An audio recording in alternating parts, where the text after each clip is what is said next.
Rajkot civil હોસ્પિટલમાં આજે એક અનોખું વિરોધ પ્રદર્શન જોવા મળ્યું, પરંતુ આ વિરોધ પાછળની હકીકત હસાવનારી નહીં, આંખમાં આંસુ લાવનારી છે।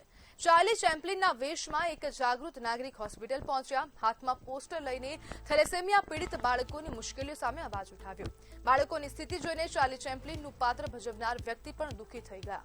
આક્ષેપ છે કે રાજકોટ સિવિલમાં સારવાર લઈ રહેલા અંદાજે 500 જેટલા થેલેસેમિયા પીડિત બાળકોને સમયસર બ્લડ મળતું નથી।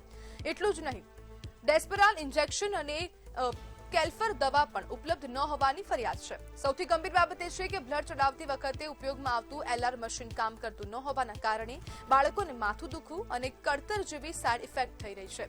થેલેસેમિયા એવો રોગ છે જેમાં નિયમિત સારવાર અને બ્લડ ટ્રાન્સફ્યુઝન જીવનનો આધાર બને છે। એટલે દવા, ઇન્જેક્શન કે બ્લડની અછત માત્ર વહીવટી સમસ્યા નથી, આ બાળકોના જીવન સાથે જોડાયેલો પ્રશ્ન છે। વિરોધ દરમિયાન ચાર્લી ચેમ્પ્લિન બનેલા નાગરિક સહિત કેટલાક લોકોની પોલીસ અટકાયત કરી। હવે સરકાર અને તંત્ર પાસે એક જ અપેક્ષા છે કે આ બાળકોની સારવારમાં કોઈ અછત ન રહે અને જરૂરી દવા, ઇન્જેક્શન તથા બ્લડની વ્યવસ્થા તાત્કાલિક ધોરણે કરવામાં આવે। આજ મુદ્દે આપણી સાથે ચર્ચા કરવા માટે સામાજિક આગેવાન કલ્પેશ ગમારા જોડાઈ ગયા છે। કલ્પેશભાઈ, બાળકોની સારવારમાં અછત, ક્યાંક ને ક્યાંક દવાનો જથ્થો ઉપલબ્ધ નથી, આ કેટલી ગંભીર બાબત?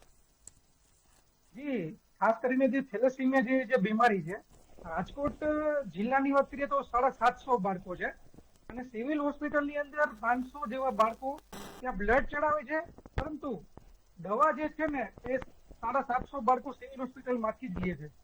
હવે જ્યારે બાળકોને બ્લડ ચડે છે એટલે એલઆર મશીન જે છે, એ એલઆર મશીન જે છે એ બાળકોના જે બ્લડ ચડે છે ને ફિલ્ટર કરવા માટેનું જે એલઆર મશીન છે, એ એલઆર મશીન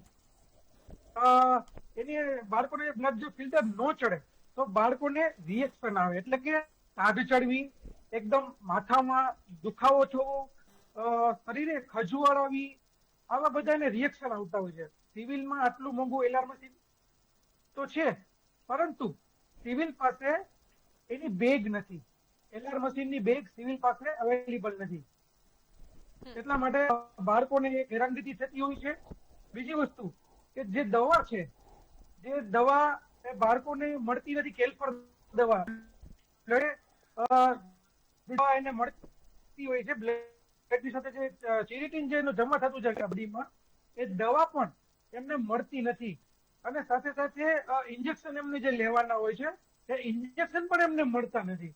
એટલે કે બાળકોને એક તો 15 દિવસે બ્લડ ચડાવવાનું પડે છે, બાળકોને એની સાથે જે દવા લેવાની હોય છે એ દવા લેવી પડે છે, પરંતુ સિવિલમાં છેલ્લા 3 વર્ષથી આ બાળકોને ઇન્જેક્શન નથી મળતું અને સાથે સાથે દવા છેલ્લા 8 મહિનાથી બાળકો પાસે દવા નથી।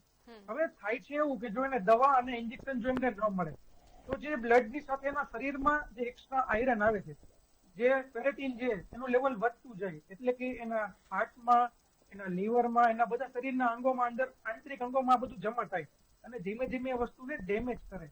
અવારનવાર અમે સિવિલ સુપ્રિન્ટેન્ડન્ટ સાહેબને રજૂઆત કરી છે, કલેક્ટર સાહેબને રજૂઆત કરી છે, પરંતુ કોઈ જવાબ નથી આપતું। એના માતા પિતા બાળકોના, એ બાળકો એક તો આટલી ગંભીર બીમારીથી હેરાન થઈ રહ્યા છે અને તંત્ર એને કોઈ જાતનો જવાબ જ નથી આપી રહ્યું, એટલે કે તંત્રને જાણે આ બાળકોની કોઈ ચિંતા જ નથી, કેમ કે 3 વર્ષથી દવા અને ઇન્જેક્શનના તો જે ધાંધિયા છે જ, પરંતુ છેલ્લા 7-8 મહિનાથી જે કેલ્ફર દવા આવતી, એ દવા બી બંધ થઈ ગઈ છે।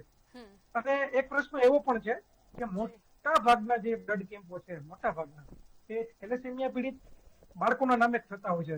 આપ કોઈ પણ બ્લડ કેમ્પમાં જશો ત્યાં બોર્ડ મારેલું હશે કે થેલેસેમિયા પીડિત બાળકો માટે રક્તદાન, એટલા મોટા પાયે રક્તદાન થતા હોય છે, છતાં પણ જયારે પણ બાળકો બ્લડ લેવા માટે સિવિલમાં જાય ત્યારે એમને એક જ પ્રશ્ન પૂછવામાં આવે કે ભાઈ જે તમે બ્લડ જોતું હશે તો ડોનર ગોતી આવું। એટલે કે બાળકોના 750 બાળકોના જીવન ઉપર જોખમ મંડળાઈ રહ્યું છે જો આનો જલ્દીથી નિકાલ ન આવ્યો તો। જી બિલકુલ કલ્પેશભાઈ, જોડાવા બદલ આપનો આભાર।